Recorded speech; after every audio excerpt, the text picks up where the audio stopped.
what are we actually trying to accomplish? Number one, like, let's define like success metrics, right? So is what we're trying to accomplish whistleblower protection, Congress reasserting its oversight authority over the executive branch, the release of more videos, increasing scientific funding for research, the president going out on the lectern and saying we are not alone in the universe. That if that's the goal, like if you want to say that's the goal, okay, fine. So how do we then now reverse engineer, the president being willing to say that, right? I want to be cognizant that I'm potentially someone that could be utilized as, a tool to perpetuate some kind of misinformation or disinformation. So I don't want to be naive to the intersection of like the intelligence and apparatus as it relates to this subject. What is the origin is maybe the open question. But in my view, that there's clearly technology of some kind that is either breakthrough or quote unquote beyond the next generation.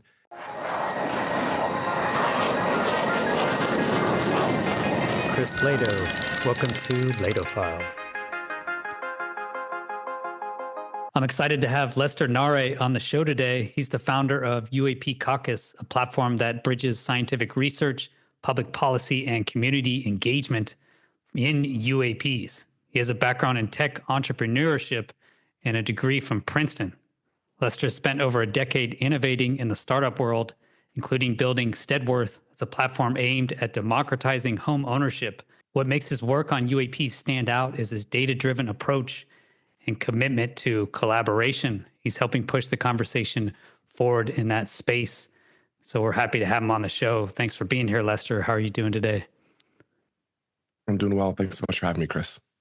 Okay, so you've kind of made a strange entry into UAPs. Can you give a brief background on how you went from tech and real estate and now are in the UAP discussion? Yeah, no, I think like for many folks, there's sort of maybe a couple of key bookmarks in your life that make you maybe more attuned to the subject. And then we're obviously in the modern era post 2017, where there's now sort of the lowering of the stigma that's allowed more and more people to be public about it. There are probably maybe 3 or 4 aspects that sort of outline my story. When I was younger, my dad and I, when I was not playing soccer or doing academics, with sort of very strict Zimbabwean parents, we would fly model rockets and model planes. And that was like how I initially got introduced to the concept of aviation and got interested in just that whole arena and at least had a background in it. The second note is I had a very mundane sighting in 2011, 2012. It was classic orb sighting. Interestingly enough, Howie Mandel, the former host of Deal or No Deal, and I think he's like the America's Got Talent host or something, he just posted a couple of days ago when he was flying an orb situation that was almost identical to what my sighting was like. So if anyone just goes and types in Howie Mandel UFO, it'll be the first thing that shows up. Amber orb kind of going on and off, flying in an unconventional fashion, but it was sufficiently far away and sufficiently nondescript enough that it was weird, but at the time I kind of didn't know what to do with it. So you put it in the back of your mind and you kind of move on because you're like, it's probably nothing. A trigger point for me to really lean in, having grown up, on the internet and in forums, I had seen all this stuff about the core story, the legacy program, the Bob Lazar story, et cetera. But in 2016, when the DeLong emails were sort of released as a part of WikiLeaks, that was the thing, having been very attuned to the political space, that was something that felt like a grounding anchor for me, in terms of like, okay, there's a chain of custody here to this concept of quote unquote disclosure. And so that's when I sort of really started to take it more than just like a passing curiosity and really started to lean in. Obviously, a year later, you have the Glowing Auras 2017 New York Times article, and pretty much the rest was history. I really went public in my efforts and just became more vocal about us needing to do something about this issue, because basically between 2017 and when Dave Grush came forward in 2023, there was effectively no analysis that was substantive or robust or taking the issue seriously outside of sort of smaller circles and obviously the UFO community online. And my whole thing was we need to grow the tent to include more people. And so I started posting on TikTok just casually talking about the UAP Disclosure Act and Dave, because I was like, this is hello. And it just kind of took off from there, and it became something where we shortly after I launched UAP Caucus, and have really just become a someone who's trying to do the work. I'll put it that way. What kind of response have you gotten from like policymakers, scientists, or just the public since you launched UAP Caucus? Has anything surprised you? I honestly, I think the thing that's most surprised me has been how much value people have found in it, or just, and I think a lot of it is, because of the stigma, right? A lot of folks, I can even remember just even on X, between 2017 and 2020, most people would still not use their public name or face when discussing this issue. So they'd have a pseudonym, or, they'd use a sort of a fake avatar image. And I think the first thing I noticed was a lot of people were just grateful that someone was able to articulate, how they were feeling in a public forum in a way that they could like share it with their friends or share it with their family who might be a little bit more conservative, not politically, but just in terms of understanding this issue, or just don't get it, right? So I think I was surprised at how many people felt like the way I was talking about this subject resonated with them or was substantively different than anybody else. And I think the second thing was how receptive staffers in particular have been, because I've now gone to DC several times, and there is not universal curiosity, but there is a non-zero amount of genuine interest and curiosity that is both coming from the Democratic and Republican side that I don't know that I had expected initially. And so those are probably the two most surprising things. At the start of launching UAP Caucus, which was September of 2023.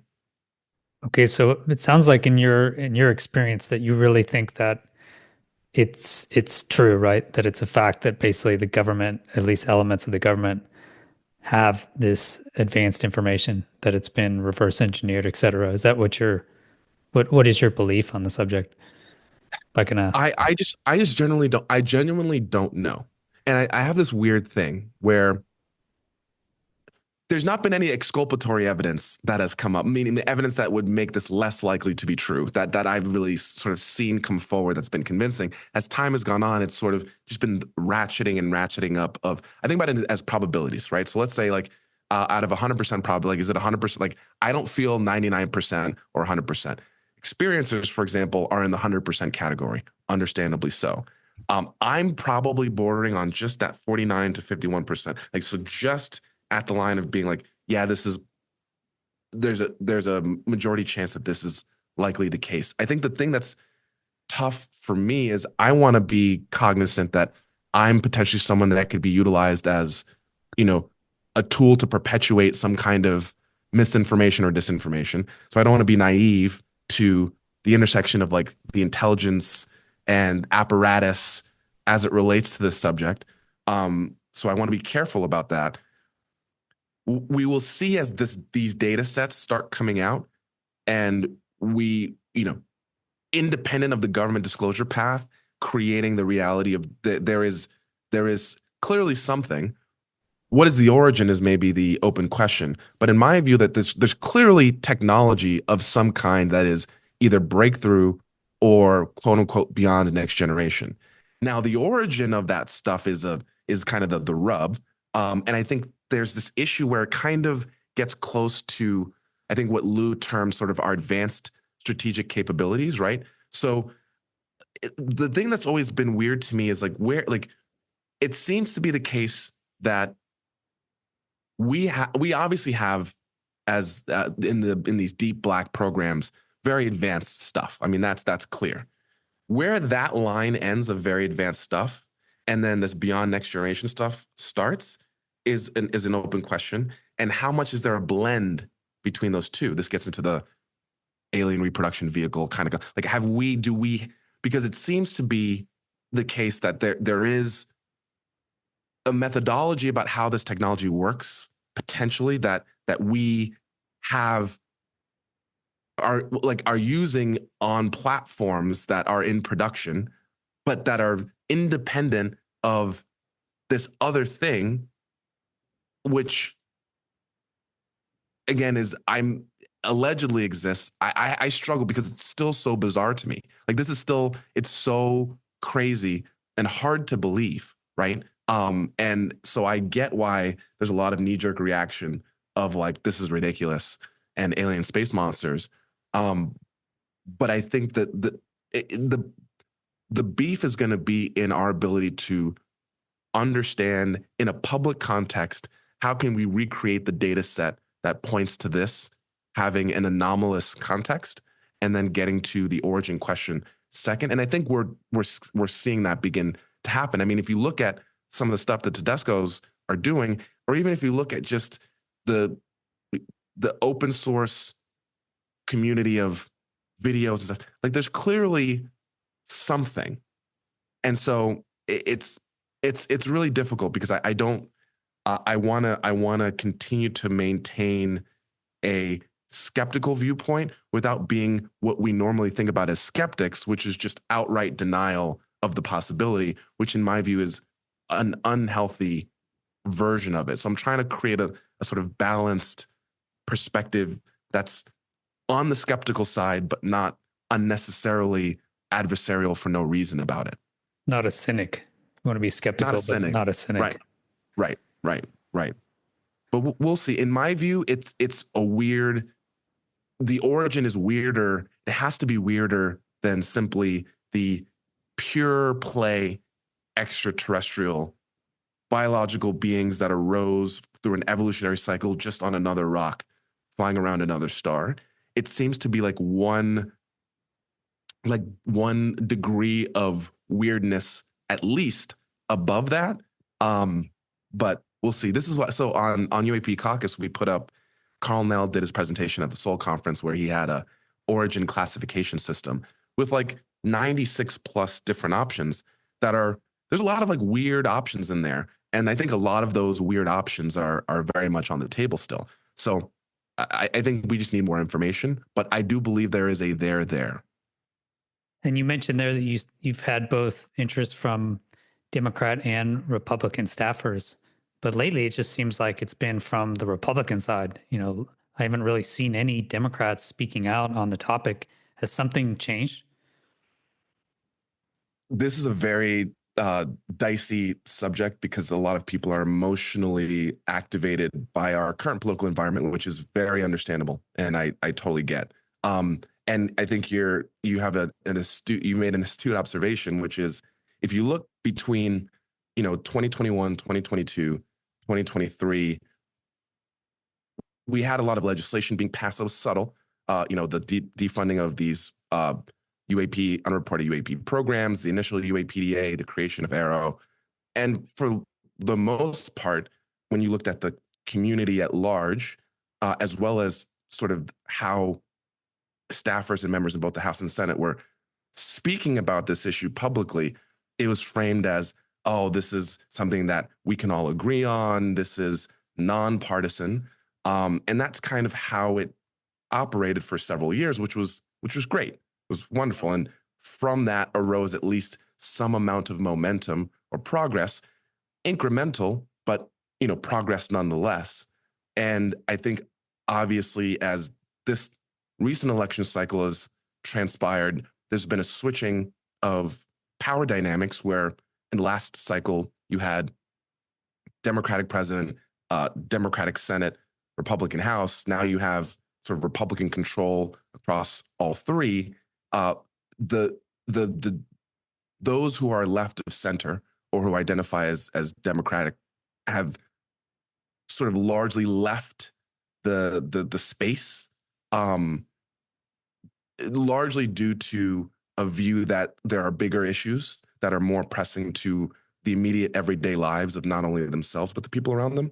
And so, I think we've now seen the partisan politics that we normally see with every issue now existing in this subject as sort of in the wake of a variety of things that have been happening. Yeah, it's it's difficult to talk about. You're so careful when you're talking about it. Yeah, because it I, seemed like you had Mike Turner and Mike Rogers, both Republicans, that were kind of like they shot down the UAP Disclosure Act. They were really kind of the adversaries here.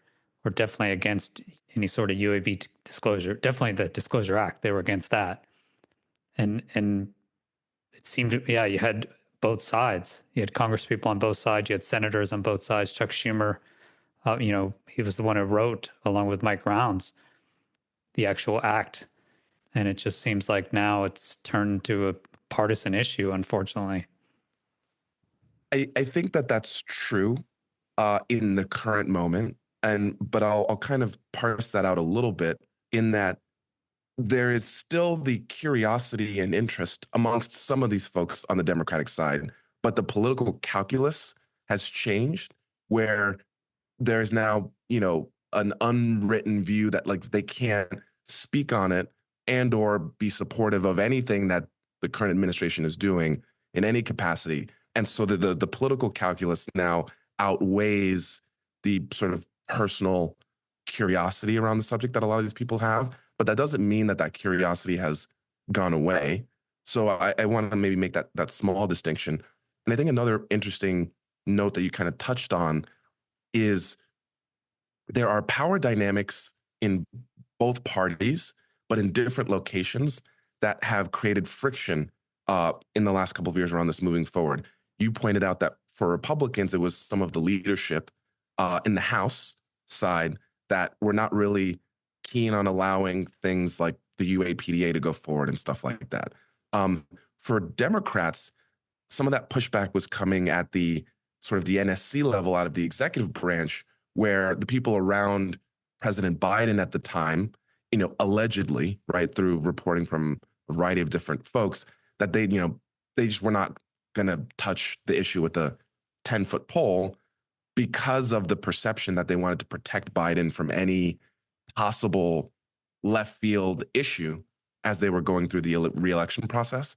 So there has been pushback in both parties, but in sort of different arenas, in the House for Republicans, at the executive branch level for the Democrats, where the Senate was kind of this place, which is where we saw almost all of the legislation in the last 5 years that has passed, has come out of the Senate, primarily because, Senate Majority Leader at the time, Chuck Schumer, who had an obligation to his, close friend and mentor, the late Senator Harry Reid, to continue fighting the good fight on this.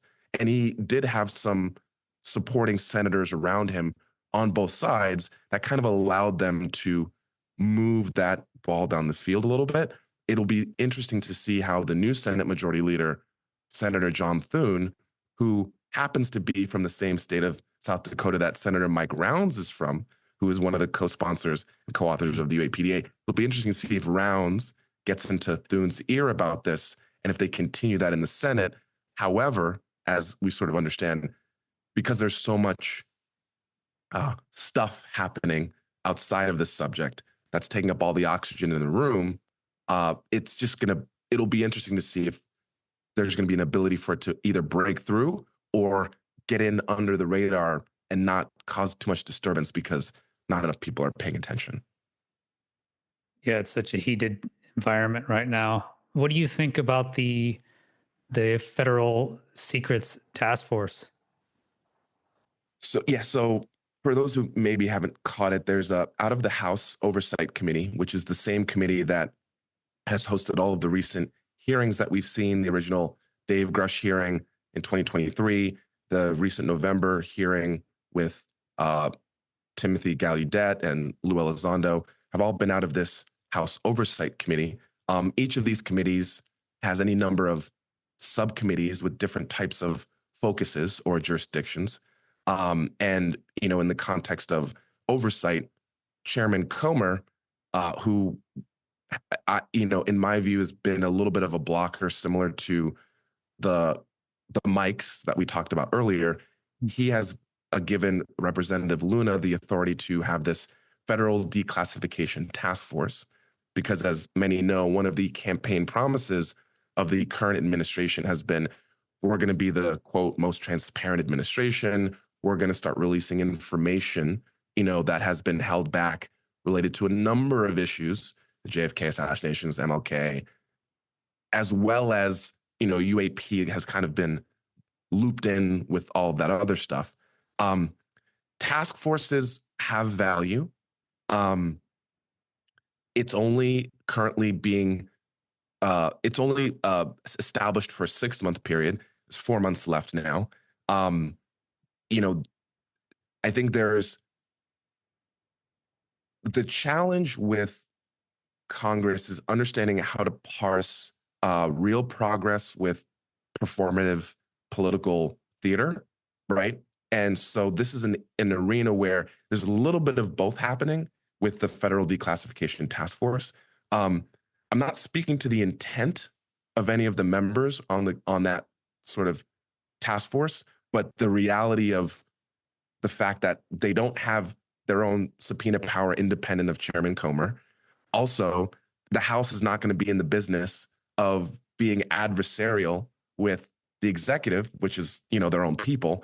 And so there's this dance that's happening where they want to look like they're doing something, but looking like you're doing something and actually providing real tangible information and value that will change the dynamics of the situation are not exactly the same thing. So this is a long diplomatic way of sort of saying, I think there might be the intent to try to move this issue forward, and the Federal Declassification Task Force being a vehicle for some information to come out. But the actual outcome, I think, is likely to be slightly removed from the desires of many of us in the community who are looking for sort of the hammer to drop. But I've always couched it like this. This is always going to be somewhat of an incremental process. Even if we were to get 15 new FLIR videos today that are unequivocal, there's going to be a whole process of people having to dissect them and get to a place where they actually believe that this is truly anomalous. And that's going to be a non-trivial task. So I think we'll see. Obviously, Grush has been hired in a personal capacity by Representative Eric Burleson, who is on that task force. Will that have impact? It depends on whether they are able to really get him read back in and really give him some authority to dictate what they should do. So we'll see. I just think it's not enough time to really deal with this. And in my view, one of the things that we've always advocated for is that you need a select committee on UAP specifically, similar to how we've had a select committee on the CCP, on the Chinese Communist Party, right? Where it's a full committee, it has full staffing, it has the ability to subpoena, it has the ability to bring people in. Because if this is truly the core story that we all understand it to be, the amount of effort and focus that is going to be required to really rip this out of the hands of the legacy contractors and sort of those who are running legacy programs we're going to need something that serious to do so. So I think that's kind of how I would couch it, if that makes sense. Yeah, I didn't catch or realize that it was only 6 months. It seems like you can't really get much done in 6 months. It's going to be difficult. It can be extended, right? But my view is it's only going to be extended if it is politically convenient to do so. And there is a lot of signaling. I mean, for example, there are two kind of things that have been important for people that the current administration has an opportunity to move on. The first was the drone issue from, late last year. And, obviously everyone understands that response was more than lackluster and was just a continuation of the same kind of obfuscation we saw in the previous administration.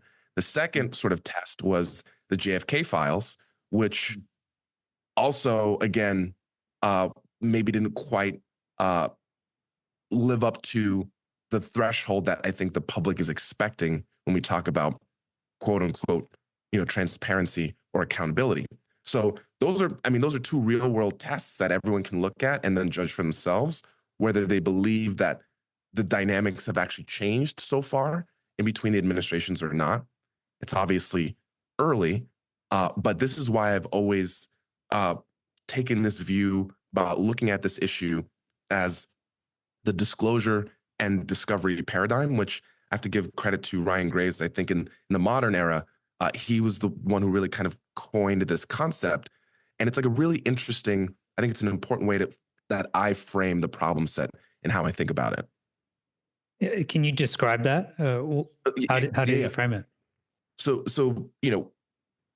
there are sort of two buckets. So we have, when we talk about capital D disclosure, I think most of us mean the government coming forward and saying, hey, we had stuff hidden away and now we're going to tell you about it, right?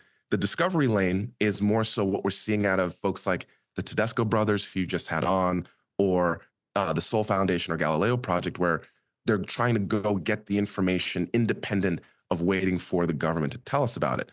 And there's kind of like a virtuous cycle between these two sort of lanes of getting to the truth, because as you have more scientific research happening around the subject, it creates a foundation of there's beef that then allows the political ecosystem to feel like there's less political risk in speaking about or supporting this issue because it's backed by science. Or in the opposite direction, as you have the government release more information or data that there is real substance to this issue, that then increases the amount of funding and sort of destigmatizes the scientific research piece, because there's like, hey, look, the government has some data around this. Let's go get our own data. So they kind of feed into each other to some extent if you look at those two lanes.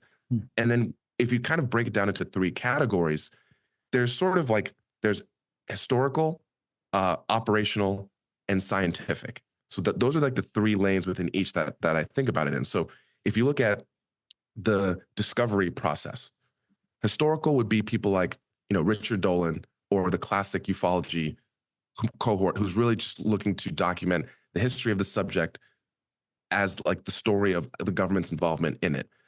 The scientific would sort of be what we're seeing from Galileo Project or the Tedesco brothers, where they're going to look at purely the science and the data, period, independent of the history.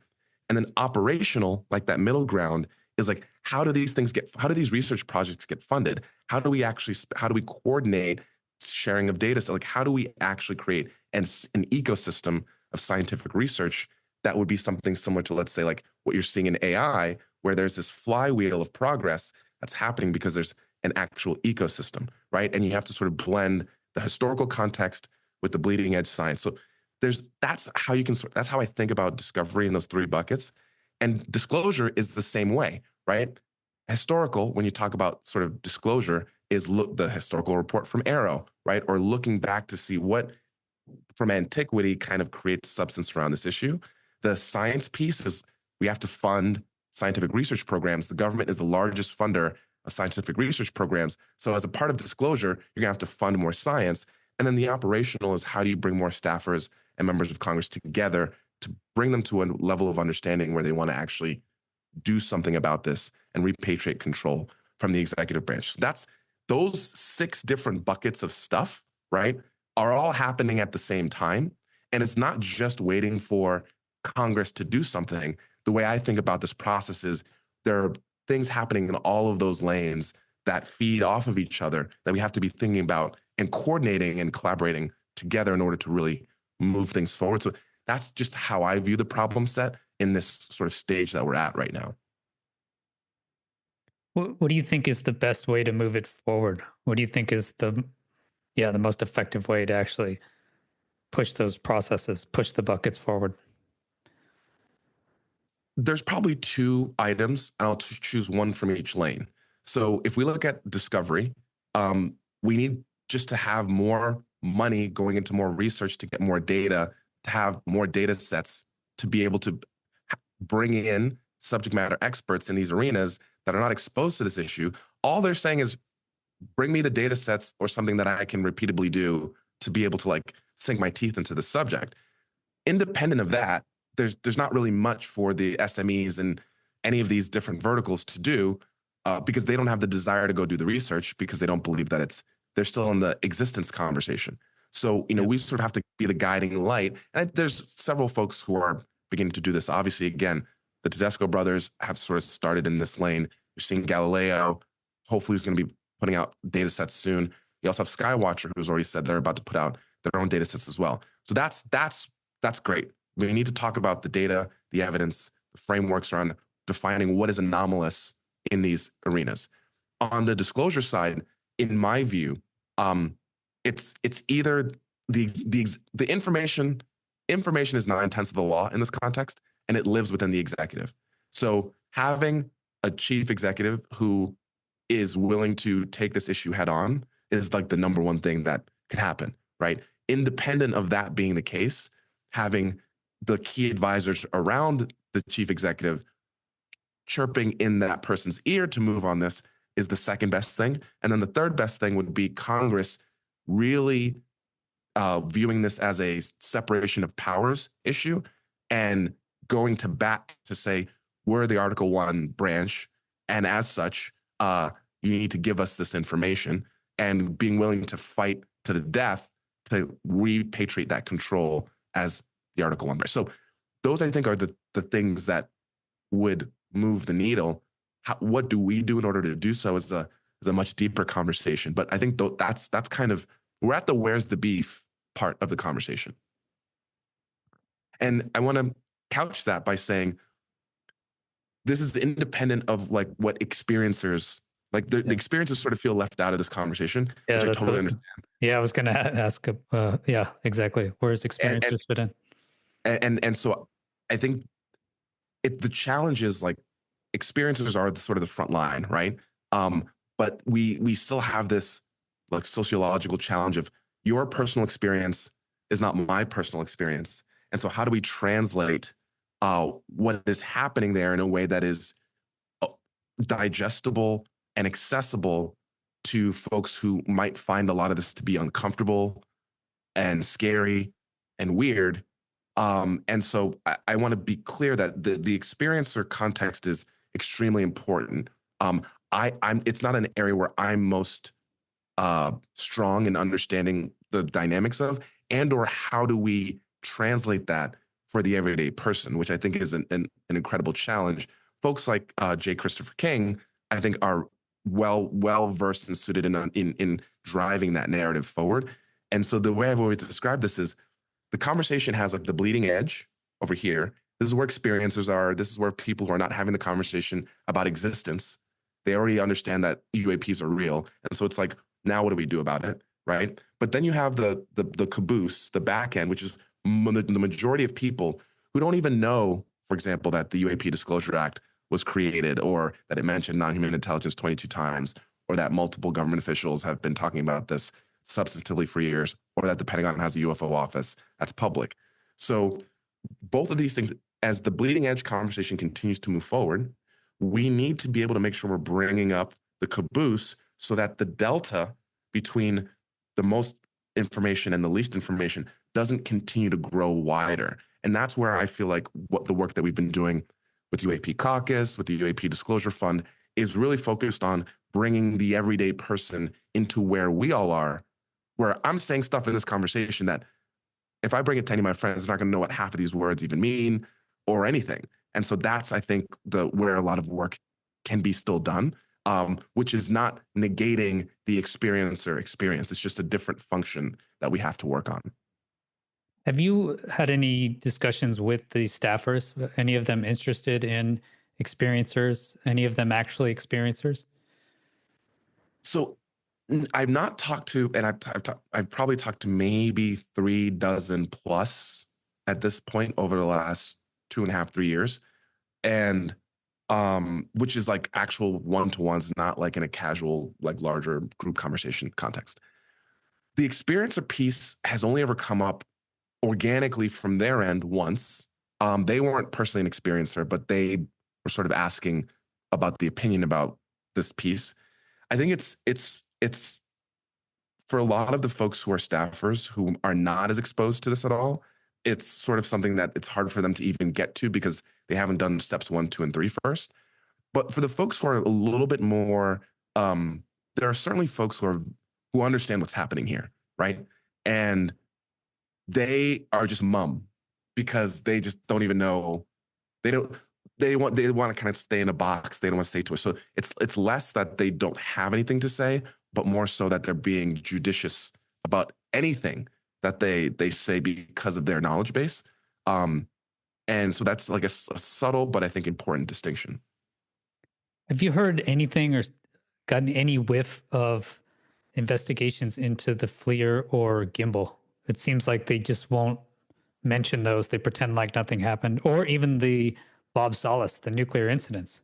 It's like they just pretend like they never heard of these.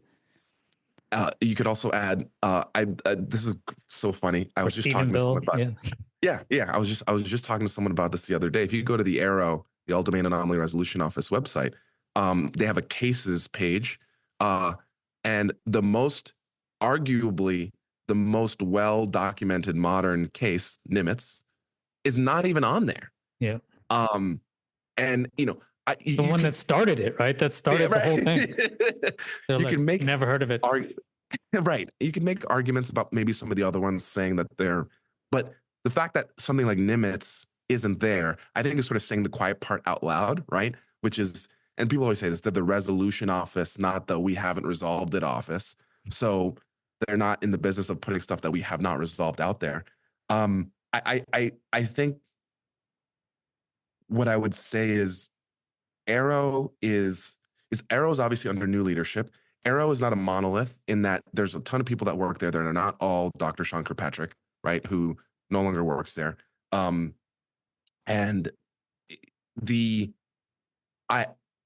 it is my conjecture that they have clearly received enough information about a variety of these things, and they're choosing to not be forthcoming about some aspects of that.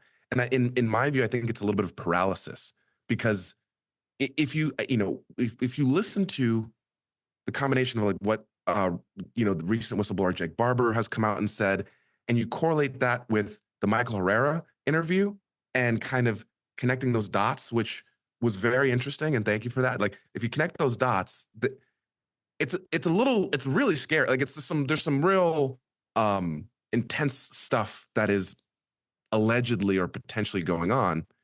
And so I think if you're a small office like ARROW, do you have the quote unquote firepower, right, to really address the deeper substance of what sort of the combination of the Herrera Barber core story is suggesting, and if you have kids and you have a life and you're trying to get your pension, like, is that really worth it to you? I'm not justifying the obfuscation. I'm just identifying that, George Knapp always says the gatekeepers are better at their job than we are. People might recognize that they're going to be kicking a sleeping Godzilla and might just be like, I'm not interested in doing that. Again, my conjecture. What is your take on the Jake Barber case? Have they talked about it? Have you heard anything in DC? Is that making any waves so far? It seems like there's been no reaction from the government. I was expecting some sort of reaction, but I guess until there's a hearing where he actually speaks in Congress, everyone just pretends like, they didn't see it. That's a great question. There was a window of time. I think like the timing is just tough because of what we talked about in the first part of this conversation. Yeah. There's just not enough oxygen in the room, and there are other things where the view is that this is existential. People would argue non-human intelligence being on planet Earth is also existential. I agree. But the Jake Barber story, I think, is fascinating because the reaction has been interesting. If we look at the community's reaction, we've been asking for first-hand whistleblowers for years. Where are the first-hand whistleblowers? Da da da da da. And then they come out and sort of go full open. They just hammer them. and they're just getting crushed. They're getting absolutely crushed. And I genuinely, like, I don't I don't know what people want, right? If it's not the exact story that you want, is it not? So I think it's unfortunate if we can't even as a general sort of niche community, just gather around and say, hey, like, let's like take the time to like go and validate different parts of the story and like do this work.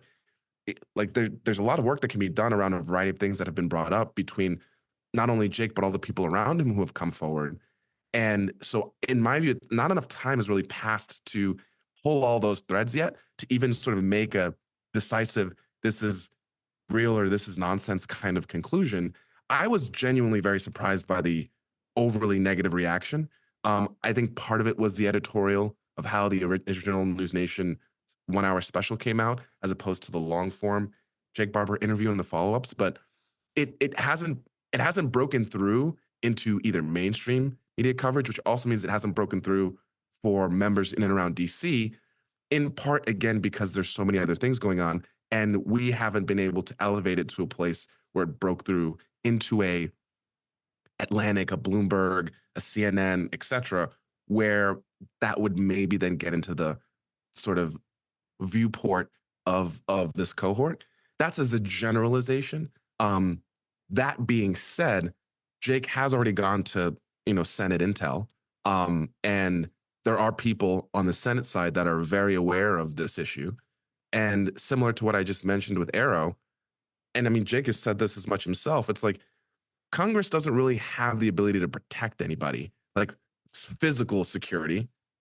And if that's the level of threat that exists for the folks who are, either at the shoulder, the elbow, or the fingertips, as Jake likes to call it, then, you know, there's nothing, they're kind of, again, this paralysis, right? Of what do we do? What tools do they really have to protect people is a real open question. And without the specter of like legal jeopardy and the sort of combination of either the Justice Department or the judicial branch, I don't know what that sort of hammer, what is the stick, right? That Congress has. And I think that's a little bit of the challenge of the Barber story, because it's effectively sort of saying there is a somewhat extra governmental process that is happening here, and they have really good toys and they have control of information flow. And so how do you win that fight? I don't know. So I think that's a little bit of the challenge with the Barber story. It's like makes it really real, and then I think paralyzing for some of these folks who, again, these are politicians, so expediency and these other kind of things are really a lot of the priority.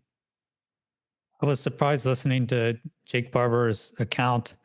Is he said it's not like this organized machine; it's this disparate entity. Like you mentioned, the shoulder doesn't know what the fingertips are doing. And he went and basically found the shoulder, talked to that guy, and he was surprised, and that guy was also scared. And like you mentioned there, Jake also went to the senators and asked for security protection, and the senators asked him for security protection. So that seems like an overall terrifying kind of situation. He also mentioned that it was in the defense contractors. And I made a video. I thought Lockheed Martin has so many subsidiaries. I loved helicopter support. I love that subsidiary, helicopter support. I think we should look at that one, see what's going on. But you mentioned at the beginning of this about you think 9/10 of it is information, and it's in the executive branch.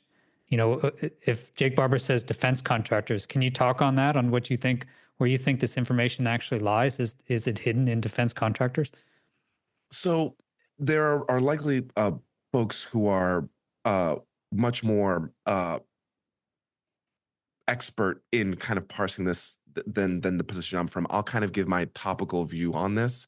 Um, I think one of the interesting things is one of our board members at UAP Disclosure Fund, Dylan Guthrie, put out a 72-page legal brief on this exact issue. It's the first peer-reviewed legal work around the subject of UAP, and it was in the Harvard National Security Journal, Harvard Law National Security Journal.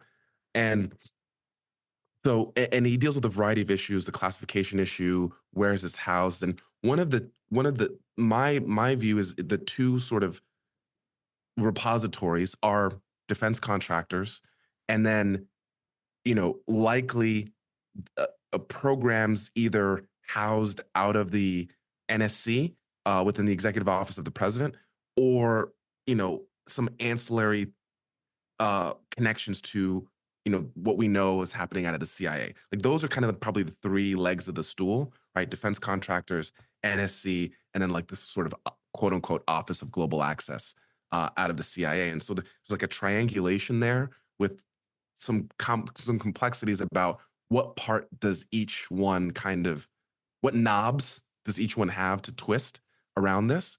Um, but that seems to be, if you look through the entire history of the subject, the declassified documents related to this subject, even some of the recent comments from the now unfortunately late Harold Malmgren, that it does seem to be like that's the intersection of control to some extent. And so when I say sort of, information is 9/10 of the law as a sort of a little bit of a joke, when we talk about quote unquote disclosure, being realistic about what are the tools at the disposal of uh, uh, Congress, which is the House and the Senate, which is one of the three co-equal branches, and what are the tools in the control of the executive branch, who like is, again, if you're utilizing the intelligence community, armed forces, and these other assets to facilitate any version of funding, capturing, like any of the operational workflow,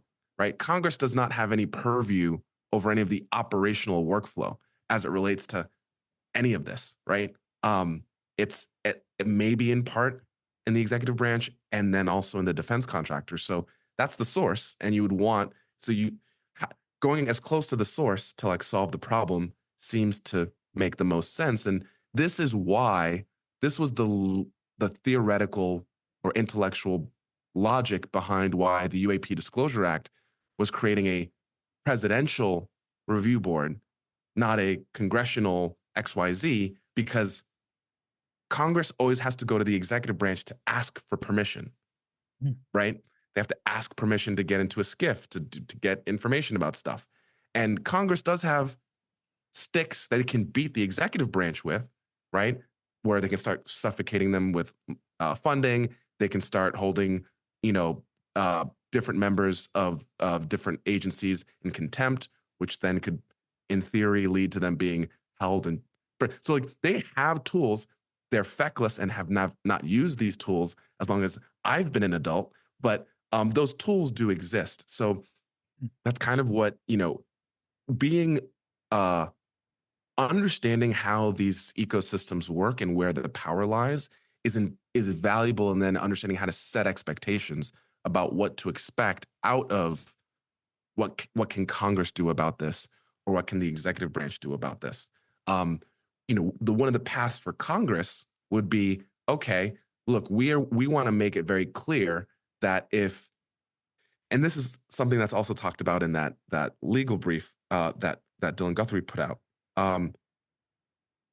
If you have executive and legislative, right? And within the executive, you have an individual that has information. This is like a Dave Grush, a Lou Elizondo, etc. They have information. They want to bring that information to Congress, right? But there is a view that they don't have a right to be able to bring that information to Congress. And what's interesting about this is there's actually some really clever narrative perception management happening about what rights does an executive branch employee have to provide a one-way disclosure of classified information to Congress.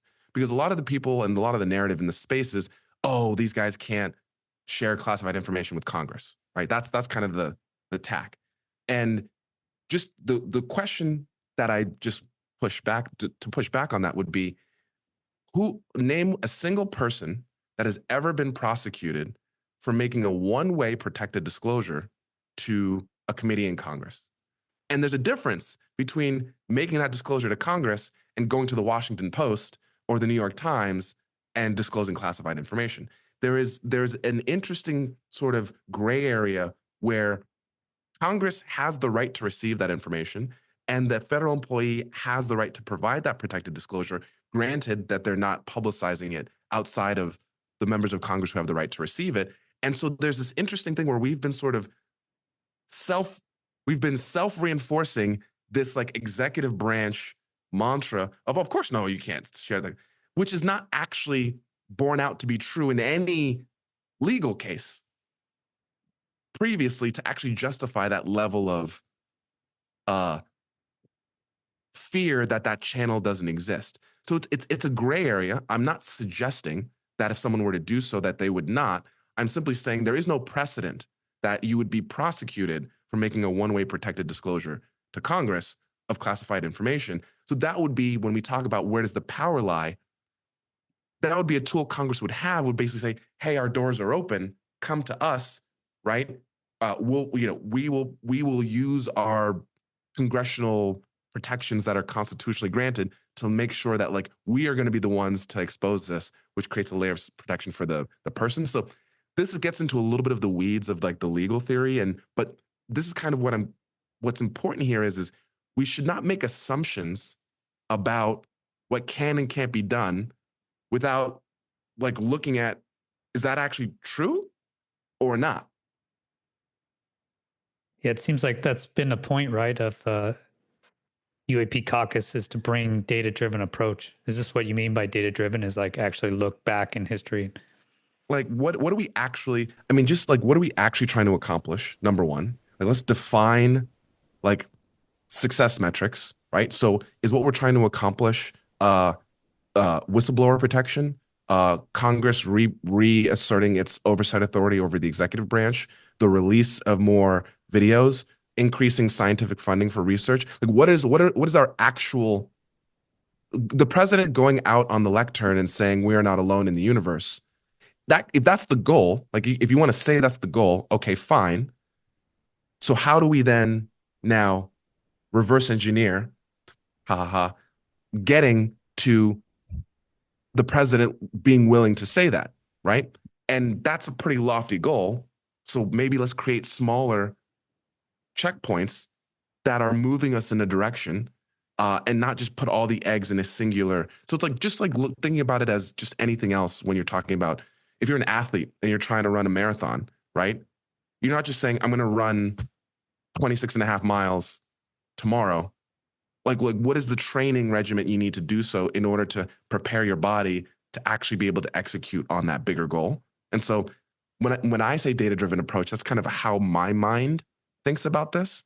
And in my view, there's a lot of smaller checkpoints and goals that we can hit that are achievable, that are on the path to the big D disclosure, that I think sometimes get overshadowed by us wanting to say, us waiting for just one person to drop the bomb and then it changes everything, right? Look, if we want catastrophic disclosure, if someone wants to come out there, they have the goods, they don't care about whatever, and they want to put it out there, have at it, right? But in lieu of that, like I'm not interested in waiting for that to transpire. There's still stuff we can do even to prepare for something like that to come out. Because great, that comes out today. No one in Congress, no one, very few people in Congress are truly prepared to deal with all of the ramifications of that, right? We actually put out a deck that outlined like what is the whole of government approach necessary to like adjudicate a post-disclosure like operating system for like us as a nation, and also connecting that to the larger global social economic order, which obviously would be disrupted by the release of this information. I mean, I don't want to get too into the weeds here, but there's really a lot that I feel like sometimes we don't always talk about in conversations like this because it's not as sexy. It's we'll get there when we get there. But in my view, it's like a yes and it's not an either or. What you think are people's biggest misconception about UAP advocacy? Like we mentioned before that we're looking for the big disclosure and new information comes out and then people get so excited new information is coming out and then they're repeatedly let down. What's been the biggest misconception you've seen? Um, it's a good question. No one's actually asked me this question before. I think one of the misconceptions is that uh, I think one of the misconceptions is how many people are where we are in terms of understanding that there's something happening. It's like a very small number. It's not a very large number. So we have a lot of persuasion and communication to do to grow the number of people that understand where we are and care enough about it and view it as significantly important enough to prioritize over quote unquote kitchen table issues.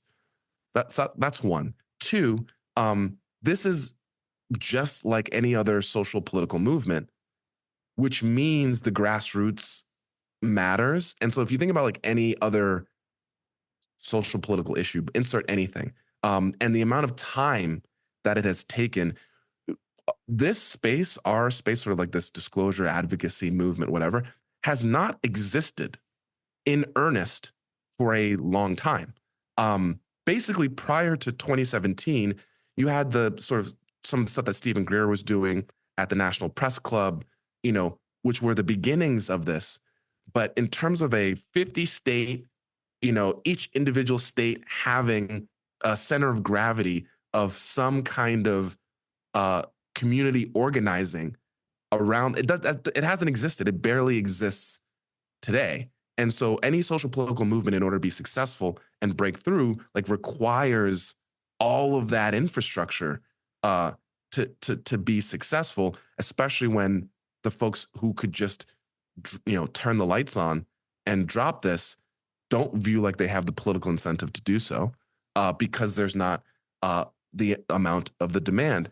I think the last piece is that we are beholden to the gatekeepers in terms of this being able to come out, which I understand. Like there is obviously a incredible ecosystem of control that exists, but I think Avi Lopez said this: the sky is not classified. Jake Barber sort of said the same thing, and we have agency to say, hey, if you guys think the government is nonsense and it's full of what and a bunch of people who only care about their own, lining their own pockets and robbing the American people and all this stuff, which is like a very legitimate perspective. I'm not saying if that's how you feel, right? Great. So let's, again, this goes back to the disclosure discovery paradigm. I don't view these things as independent of each other. It's all the same thing. And so we keep trying to sort of separate capital D disclosure from like citizen science and research and like our own ability to do stuff. So Mitch Randall, as an example, is trying to build out his passive radar network where, we each spend $120. We pop a little, radar antenna on our thing, and we now have our own mesh decentralized network of our own first party data. Like that's something we have the ability to do so, right? So this is why I'm focused a lot on building stuff, and why we've been trying to just build as much as possible, because we don't even have, like, for example, a diagnostic toolkit to be able to take Galileo project data or Skywatcher data and like put it somewhere where we can like then all visualize it and then see it and share it easily. Like we don't have that kind of infrastructure. That would enable us, independent of the government telling us the answer, to get to our own conclusions. So I think like we certainly have agency and advocate. I don't view advocacy and research and citizen science and all these things as independent lanes. I think in my view, they're all kind of like a quantum. It's like a wave. It's all the same thing. It's just like when the wave function collapses at any given moment, like what things should we be doing? But so that's maybe how because the advocacy word sort of the problem with using that word is it removes the agency we have as individuals to Mm. move the ball forward. It's saying, oh, we have to go beg people to give us stuff. My view is that the advocacy is in part making sure that the people who are there are not going to drop the ball when inevitably this all comes spilling out on the kitchen table. And so a large part of it is making sure that there's at least some foundational context and understanding, because this thing is moving.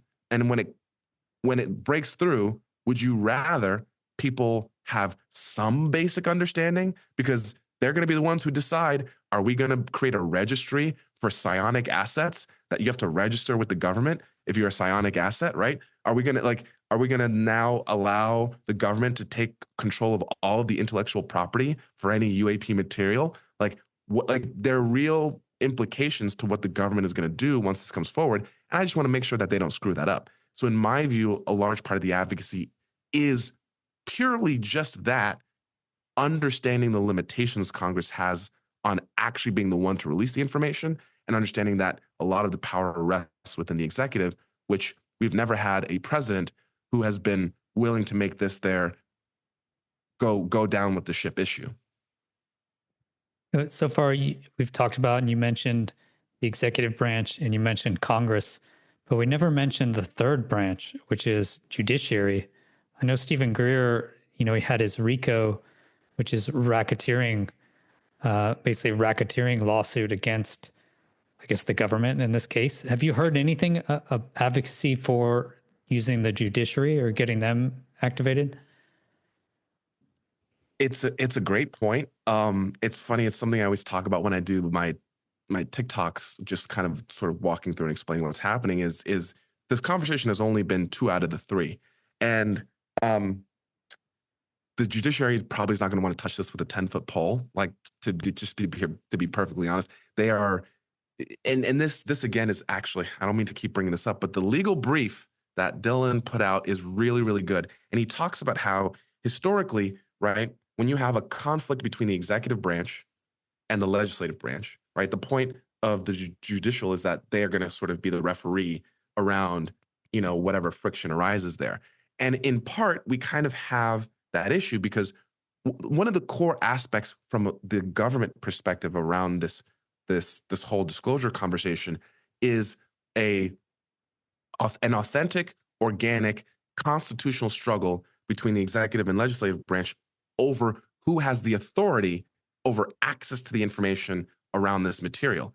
Congress is saying we deserve the right to have access to the information. The executive branch is saying kick rocks. And so this would be a situation where the judicial branch could come in and adjudicate whether or not that's true, but there's not an inciting incident to bring to court to have that process begin to sort of adjudicate, does the executive branch have a responsibility to be reading in at a minimum the Gang of Eight on, these alleged, UAP reverse engineering programs, which apparently they are not doing, right? And the current legal theory has 2 sort of pieces to it. One, that at least the Gang of Eight has to be read into all these things. But then the executive branch would counter argue and say the president has authority to deem things as of national security import, and as such can tell the Congress, I can't tell you because as my role as commander in chief, in order to protect national security, this information cannot be spread beyond the agencies that are the original classification authority. So that's the tension. Is there sort of 2 sets of precedent that for this issue kind of brush up against each other, and it's the question is who ultimately has the greater authority when Congress says give us access and the executive says no for national security reasons. And so I think that the courts have a role to play in adjudicating that conflict. And so that's where I think they should come in. As far as I know, there's not really anything there. For that aspect of the conversation, I will say we do know through the recent article that came out in the news that there's members in the FBI, which is executive branch, who are independently investigating this issue. And as sort of a law enforcement type of agency, there would be a potential pathway for them to make recommendations for the DOJ to do prosecutions, et cetera. But again, I think it's like too early in the story, right? For them to feel the pressure to do anything, and they'll just sort of say, there's not really enough here for us to do anything, because what would be the case? The specifics. I mean, generally, like, yes, like, oh, there's hiding stuff, and like, yes, but the courts are about specifics, so we need to kind of define, like, what would that specific case be? And this is my interpretation of like legal theory here. Like, I'm not a lawyer. I'm not trying to suggest that this is like the end all be all, but I think these are interesting breadcrumbs for people to sort of frame how they think about the problem set. It reminds me of Lou Elizondo, right? That was the reason he resigned was because, according to his letters, that his staffers, General Mattis staffers were not briefing him on the subject. So he was unable to make, any sort of decisions on it. It sounds like that could be the case with the president, right? You said the executive, can make that decision, but he would have to be read in at that point. So if they just never read him in, then like you said, it's like a paralysis, kind of what it feels like, a paralysis, which would be in the best interest of those people who have no vested interest in releasing this information or even touching it politically, because it's just such a, firebomb to touch. It's a can of worms. We know already from President Trump's public statements that, he's at least been quote unquote briefed. At what level or degree or specifics is a little unclear. It seems like it's like he's talked to pilots, which is a different thing than talking to gatekeepers of the legacy program, or being so there. It's a little bit murky in terms of like what exactly, like to what degree. But he doesn't have he has publicly signaled that he doesn't have a real personal interest in the subject. So it really leaves it up to those around him, who have been very vocal about it, including National Security Advisor Mike Walls, including FBI Director Kash Patel, including Director of National Intelligence Tulsi Gabbard, including CIA Director John Ratcliffe. All of them have publicly stated, who are all of the key cabinet secretaries, with the only missing piece being the defense secretary, who's now Pete Hegseth. So all of the key cabinet secretaries have publicly signaled that they are, again, publicly signaled, and what they actually want to do are not the same thing. So I'm not like they're publicly signaling that the school, they are interested in this issue. They think it's important, blah, blah, blah. However, this goes back to understanding the cycle of politics and timing and theater and all of this. There was a reason why a lot of folks were pushing in the early weeks of the administration to have an executive order about UAP just get on the docket. And the reason for that was, in the first couple of weeks and months of a new 4-year presidential administration, which also starts a new 2-year cycle in the Congress, we're now in the 119th Congress, everything's kind of up in the air, right? Like where the battle lines get drawn for that cycle are still being defined. So the hope was, okay, we're going to create a corner in all of this stuff where UAP is a part of what's in the box, right? And the reason you want to do that is because as time goes on, the inertia of initial policy decisions starts to take up all of the oxygen in the room. So we're seeing that literally in the last 2 days, where all of the people that I just mentioned were in this Signal group text chat about the Yemen airstrikes that now has caused a whole fervor about sharing classified information on unclassified channels. Was it really classified? Was it not? And so there's been two Senate Intel. There's a Senate Intel committee hearing yesterday, and there's another one today where DNI, the FBI director, the CIA director are being sat down and asked and grilled about this Signal chat. And so it's like, as the current administration decides to do stuff, those things are then going to have follow-up actions or events that prevent other new things from being able to sort of take place, which is why the political strategists always say, be very wise about what you choose to do in your first 6 months, because that will sort of dictate what kind of momentum you can have on the back half of your administration, because of all the court cases that come up as people try to block you and do all this other stuff. So that's why there was such an emphasis and such a push early on to try to get some kind of executive. There were two things: either an executive order or an inclusion of the subject of UAP at the State of the Union, because that would then put the UAP subject in the box. But that ship has sailed. And so it becomes easier and easier, for all of the reasons we mentioned at the beginning of the conversation, for it to just never rise to the threshold of being perceived as politically important because of the partisan dynamics that are happening. And that's always true. We've been very lucky in the post-2017 era until now that the subject just operated in this space of nonpartisanship or bipartisanship, because there was not yet the environment, although it was fractious. Biden's administration was so sheepish that there was not this like, oh, there's a threat of da da da. Like, it was less activating. And so it kind of allowed this to be like, this is non-threatening, da da. But now it's just a very different context, and that's just the ecosystem of politics. So you started UAP Caucus, and you've been a member of UAP Disclosure Fund. Can you talk about UAP Disclosure Fund, how that has worked out? I know it's not that old, right? It's recent. Yeah. So I joined the UAPDF August, September of last year, 2024. And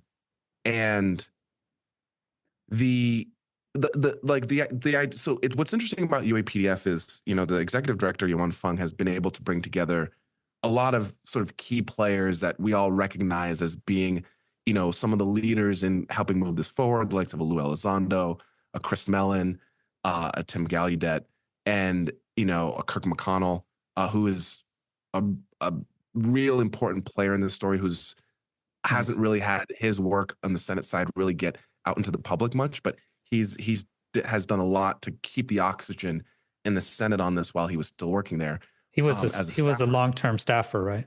Yeah, 30 plus years. And, he's seen a lot of the progression of everything related to Senate intelligence and armed services over that period. So he has a very informed view about a variety of things, UAP and otherwise. So I'm hopeful that he becomes more vocal now that he's retired, just in terms of sharing his experience and continuing to speak. But that's his own prerogative. But one of the sort of nice things about the UAPDF has been, one thing that's important to note is a lot of the key characters in the story don't actually agree on what to do, right, to move forward. There's not actually like there's no like, oh, here's the plan. And I think this is like an interesting thing, is like people think that it's most of the job is like trying to figure out what can we all agree on as the incremental thing to move forward. So I think the thing that UAPDF has done really well is it's been able to bring together a variety of these players and have sort of an anchor point of saying, okay, we all agree that like we want to move this issue forward in terms of making sure the executive and Congress like have the right information to make their decision about how they want to deal with it. So like getting them together has been a challenge in and of itself. But then what do you then, like, how do you, the professionalization of this space in the eyes of the DC blob, right, is like another key piece.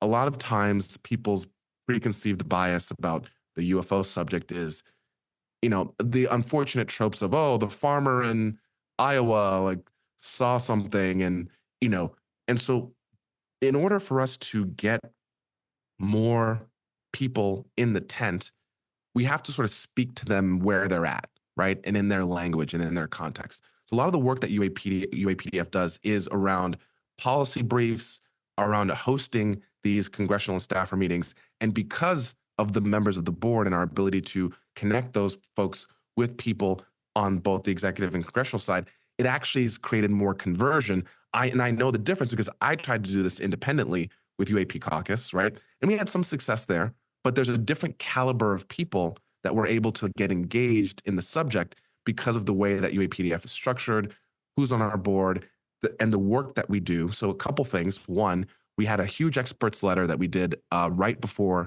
the November hearing last year. We had 30 people who are university professors, national security experts. I mean, it's a really interesting list of folks who basically all signed this letter saying, demanding Congress push on this issue. We got that written into the congressional record. So for the first time ever, there is now a clear, on the congressional record, demand of some of the greatest subject matter experts in the country about the need for disclosure. That same day, we also hosted an event in the Senate, the first event ever hosted in the annals of Congress, where we brought senators, members of the House, and their staffers, particularly on committees like Armed Services, Intel, Homeland Security, in together with a variety of other research scientists and folks to just start creating that osmosis and collaborative communication environment where people start to feel comfortable just talking about it out loud, not feeling like it's taboo. And so these are things that are not sexy. They're not, oh, we're going to drop the new FLIR video tomorrow. But it is, again, the sort of like the vegetables. It's the brushing your teeth. It's the making sure you get like 20 minutes of exercise a day. That's like necessary to be successful in what is, again, a social political movement, whether you want to view it like that or not. Fundamentally, those are the types of things we need to do if we want to involve our government apparatus in the conversation that we're all having independently. And so it's been really incredible to be able to have the work that we're doing sort of reach the right people and sort of really create a change in the culture on how people view and communicate about the subject. I mean, as an example, literally today, we have a couple of our folks for the rest of the week doing 12 meetings, both in the House and Senate, where we're doing the science of UAP, right? So we're starting to now bring in that where's the beef, the data, how are we understanding this is a real thing?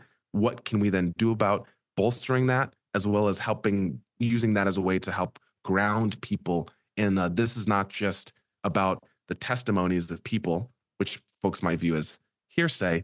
There's a substantive scientific process that we can be looking at around this issue. And that's actually resonated quite a bit in growing the circle beyond the initial batch of folks that we all kind of know about that have a personal curiosity about this issue.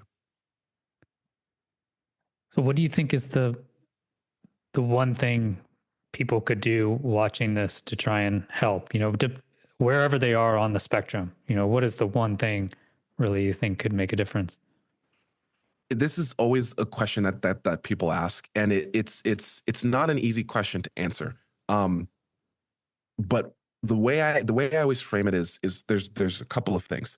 If you're a technical subject matter expert of any variety, and this is specific to the technical aspects that would be related to UAP detection, characterization, and evaluation. Please join any of the number of scientific research programs that are out there. So that would include the Galileo Project, SCU, the American Institute of Aeronautics and Astronautics has a UAP integration and outreach committee. They are all doing active projects right now to get at the data. So if you're a technical SME, they're just Google them, reach out to them. Everyone's looking for all the help that they can get. So that's like, if you have that skill set, there are places for you to apply it. So that's number one. And that's not everybody, that's a small cohort. But especially if you are former government, former Intel, you have the right context to be very valuable here.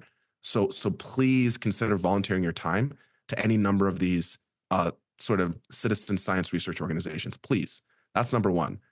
Number two, if you have any kind of media, marketing, copywriting, any of that communications type of skill sets, whether it's you doing it on your own or trying to connect with someone like a Soul coming to the UAPDF or UAP Caucus, just producing more on-ramps for different types of people to get engaged in the subject is really valuable. We need to stop having an insular, internal, circular conversation with ourselves, and we need to start having conversations on sports podcasts or a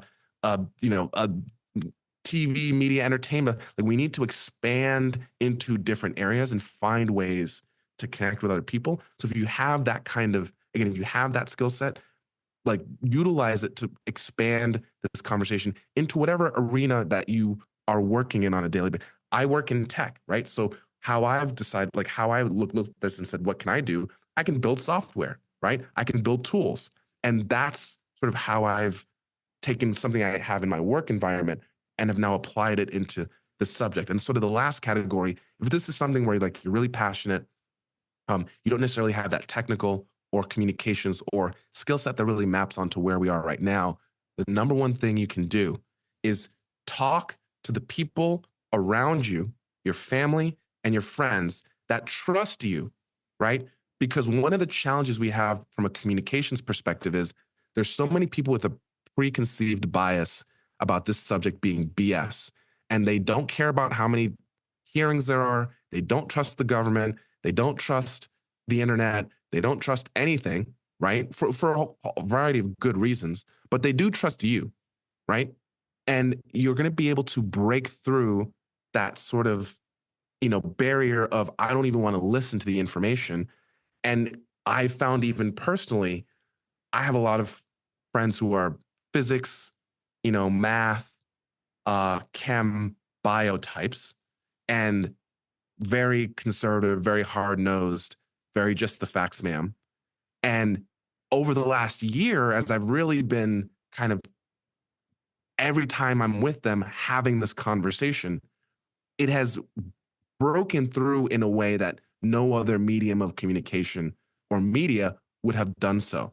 And it sounds like easy and like cute and all that stuff, but it's really fundamental, because I know a lot of folks we all feel the stigma about it. And so we don't want to necessarily put it on our LinkedIn or our Instagram stories and all that stuff. I think that's totally fair. But in private, individual, one-to-one or group conversations, you should have the courage to speak to people about it and to speak to them with confidence, especially if you're an experiencer. And I know, again, I'm not trying to minimize the how hard that can be for people. And if it's something that you can't get to personally because it causes too much trauma and anxiety, that's totally reasonable. But that actually is the known. If we can't talk to the people around us that we know and love about the subject, you know what I mean? Like, how can we expect to really break through on this? So those are sort of maybe the buckets of things I would tell people. The last one, which is a little bit challenging right now, is sort of the congressional advocacy piece. And that usually works primarily when you have a North Star to work towards. So we did a lot of pushing for call campaigns when we had the UAP Disclosure Act as an anchor to do so. Given the current political environment, we just need to see things play out a little bit more to see if Senator Rounds does decide to introduce, the legislation that he said he would try to this year. And then that gives the North Star to do so. So those are kind of maybe the buckets of stuff that I would encourage people to consider. Any time that you have to volunteer to the subject, especially the technical SMEs, please, please, please. The citizen science and research area is it's on fire right now. And it's a place where there's plenty of stuff to do. And it's very collaborative. People are very much open to working with others. So those would be my thoughts. Yeah, those were fantastic, actually. I was thinking you don't have to change their minds completely, but if you can move them from that cynic bucket into just skeptical, okay, Yes. I'm skeptical, but at least I'm willing to consider it rather than immediately, fast think, okay, that's total BS. I'm not even going to look into this. Just move them out of the cynic bucket. And Right. then, yeah, it seems like it's on fire, right? I'm going to uh, Demysticon this summer. It's an alternate physics conference. And there's so much excitement now, especially with AI, all this information breakthroughs that I think we're right on the cusp of. It's just very exciting science. So I would encourage people, if you've recently retired or if you have some spare time and you have the technical know-how, it's a super exciting field. Yeah. So that's great that you brought that up. I really hope people take that offer up and a few people in the audience here have the courage and will to go do something, instead of just being disappointed continuously when they don't disclose what we hope they disclose. So thank you so much, Lester, for being here. Any last things you want to say to the audience? I think they really enjoy it. I think continue to support Lehto Files. We need to continue to have. I appreciate your approach in trying to, have the right types of conversations. In my view, bring in folks who are trying to do the work. Your perspective from your background is incredibly valuable in how you discern and help your audience understand, the subject. And so just like I just appreciate the work that you continue to do. This space is demanding emotionally, mentally. It can be physically, depending on what you're doing. It's hard. It's hard. And so I appreciate that you are continuing to give your time to trying to move the ball down the field. And for folks who I think are having cognitive dissonance or struggling with what their own lived experience is versus what they see on the internet or in the news or in Congress as it relates to this issue, there are millions, tens of millions, hundreds of millions of people who are in the same place that you are. We are maybe not as connected as we can be, but you're not alone in that struggle, in that anxiety, in that sort of back and forth of self-doubt about your perspective on this. So I would just tell people to trust your intuition, right? Trust what grounds you as an individual, as this continues to, evolve and grow. It's going to get weird over time. And so really maintaining your individual identity and your grounding will always be important. And that's maybe the only thing I'll leave with. Well, thank you so much, Lester. I certainly appreciate it. I do my best. I've made, many mistakes in the past, but I'm just so curious. I really want to find out what's going on. And I think and again, I'm retired. I live on a pension. I could probably do something else, but every day, I wake up and I grind this stuff out. Like you said, it is hard. And I want to know, I want to make good videos that people are interested in, that blows their mind, that makes them see other perspectives. And I want to just thank you as well for being out there doing eating the vegetables, plowing the soil out there, man, really laying the grassroots to try and make a difference here. So thanks for what you've done as well and continue to do. So everybody, please check out. I'll put the links to the papers we mentioned as well, the legal briefs, and you'll also see the links to UAP Disclosure Fund, UAP Caucus, and anything else Lester sends me. So check that out down in the description. And please hit the like button as well. It does helps the video a lot, and share it to get it to your cynical friends. Maybe you can turn them skeptical. And if you want to support the channel, go to patreon.com/Chris Lehto. Have a great rest of your day. You too, Lester. Appreciate you. Peace.